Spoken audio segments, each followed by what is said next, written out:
Well, we've seen this guy here before. This is a BC Rich Performer series that I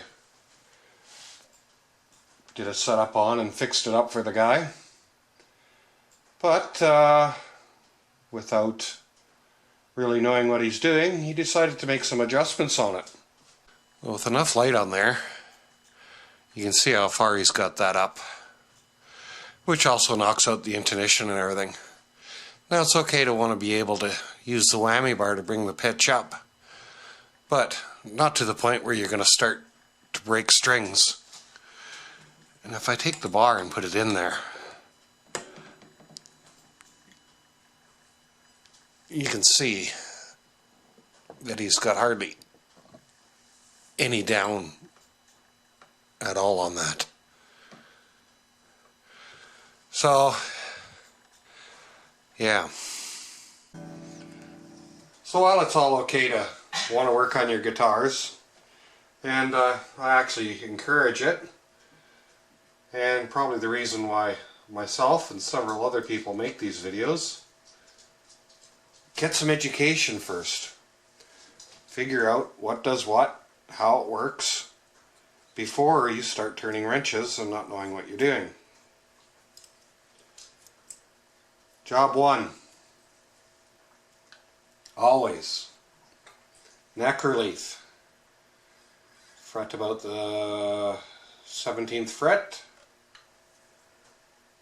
Check it about the 7th. Should be 12th thou. And this has got to be let go a little bit.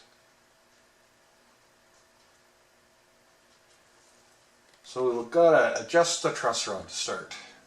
Loosen it off. Surprisingly, this seems to be a standard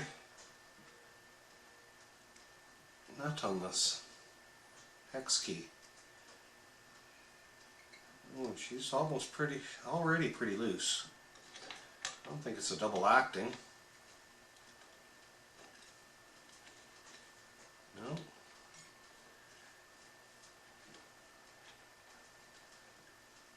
So we'll loosen it off as much as we can and just put enough pressure on there so it doesn't rattle around.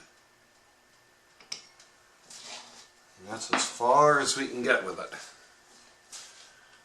We're still a little too straight.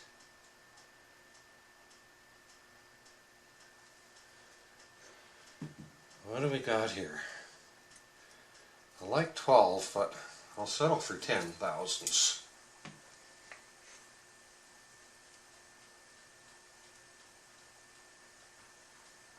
And we're right about there.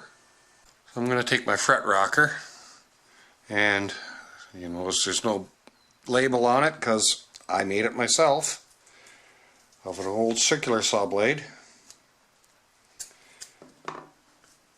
We'll just give it some covering up on the sharp edges there. So now that I've got a nice soft edge on there, put that up, slide that under there, and that should be pretty close to where we want it. And we'll just make sure it doesn't fall off and hurt any of the finish or anything. Low tack tape.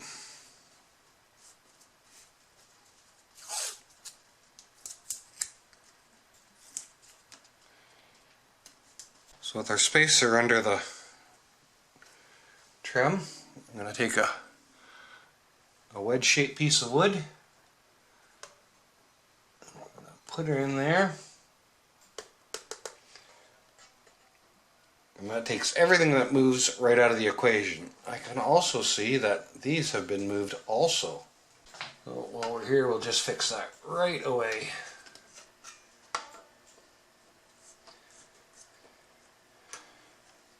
Fender shows you can do it this way. The unfortunate part about that is the outside springs are taking up more of the tension than the inside springs. So if you do put them straight like that, the tension is evenly divided throughout all 3 springs.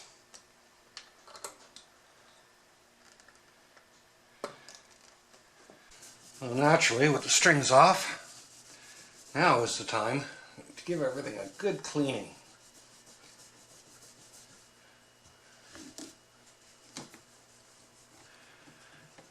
Give everything a little check over as you're doing it. Make sure all the nuts are tight. Get all the dust and schmoo off of everything. Oh, there's the strap button that's a bit loose.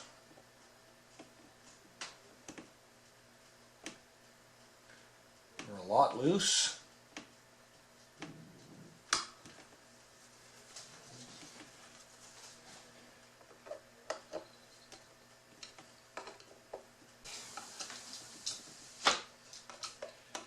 Everything nice and snug. Things don't have to be screaming tight. You don't want them to rattle either. I'm pretty sure you're not going to be able to see it on camera. But if you can, right in here, get you in the movie there, right where that knife edge meets, I can see a wear mark, which indicates to me that these screws have been turned while under string tension. And you don't want to do that because that will cut into your knife edge will cut into your screw. This knife edge right here on the bridge will cut into that little slot on the screw, and that's eventually going to lead to problems. So if you have to adjust these screws, do it while it's not under tension. And naturally, once a year, a little bit of oil for the fingerboard. Keep it conditioned. Oil of your choice. I prefer mineral oil, and I just get it at the drugstore. If you get lemon oil or boar oil, it's from the guitar shop. It's pretty much just mineral oil with some scent in it. So if you want to save your money there. Only on dark boards. Maple boards have a finish on them. Some guys use raw linseed oil, some guys use boiled linseed oil. I prefer mineral oil. Just a matter of taste. And it stays on there about that long.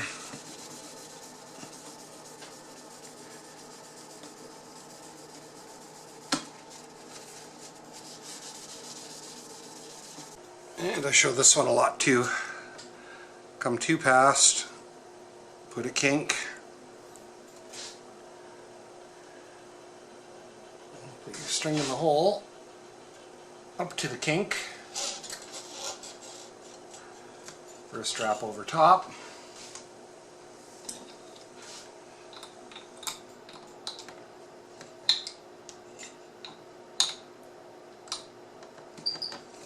Once you come past it, flip it up.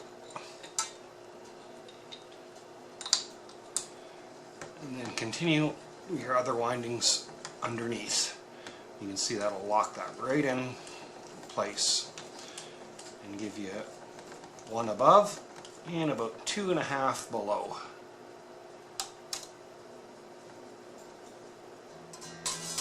And of course, new strings need a bit of stretching, so we'll give them all a little bit of a stretch. And retune and stretch again.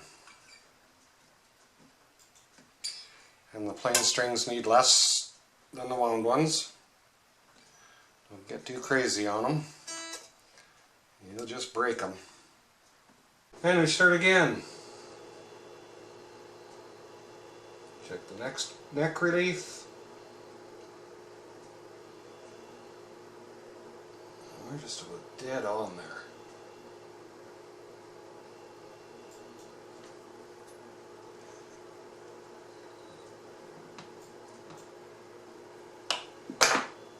And we're going to start with the string height. 17th fret, and I would like to 564 or 5/64. And that's a little low. So we'll go through and adjust those. There we go. Once again, making sure these saddles are flat with the plate of the tremolo. I'll take a bit of slack off there. Give it about a half a turn. A pickup height, fret the last fret, and you want 1/8 on that side. And that looks pretty good. And on the treble side, fret the last fret, and you want about 3/32. And obviously you didn't mess with that at all. And that one could come up just a hair. Getting close to the end of it. Intonation.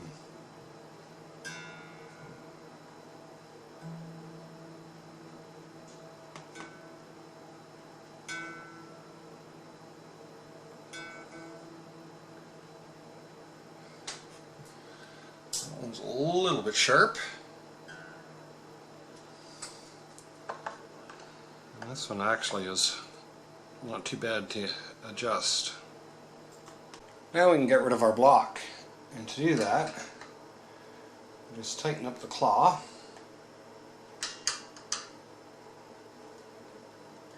and we tighten it up evenly until the block comes loose.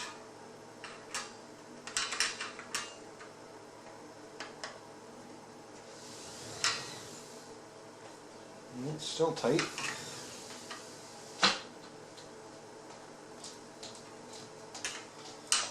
And just keep going a little bit at a time.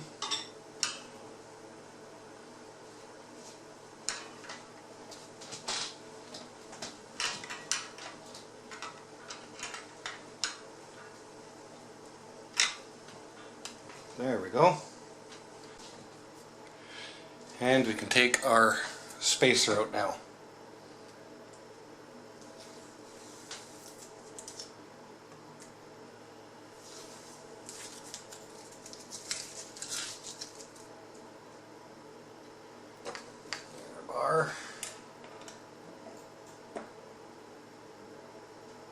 Slide that out and see where we are. Oh, we're sharp now.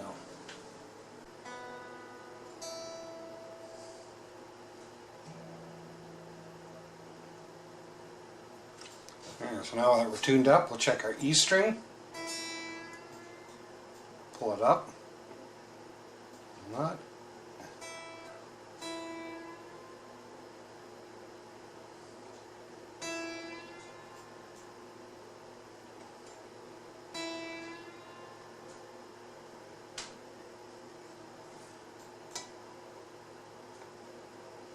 I think that's about it.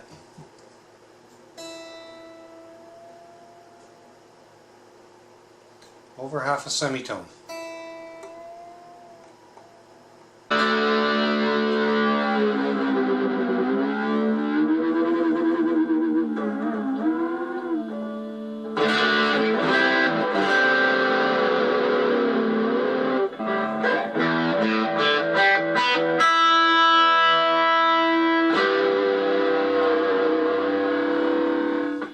Stays in tune.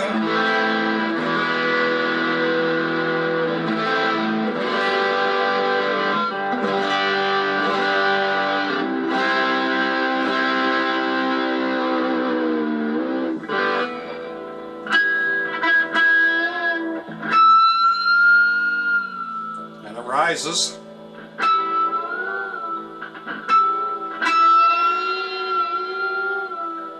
And it dives.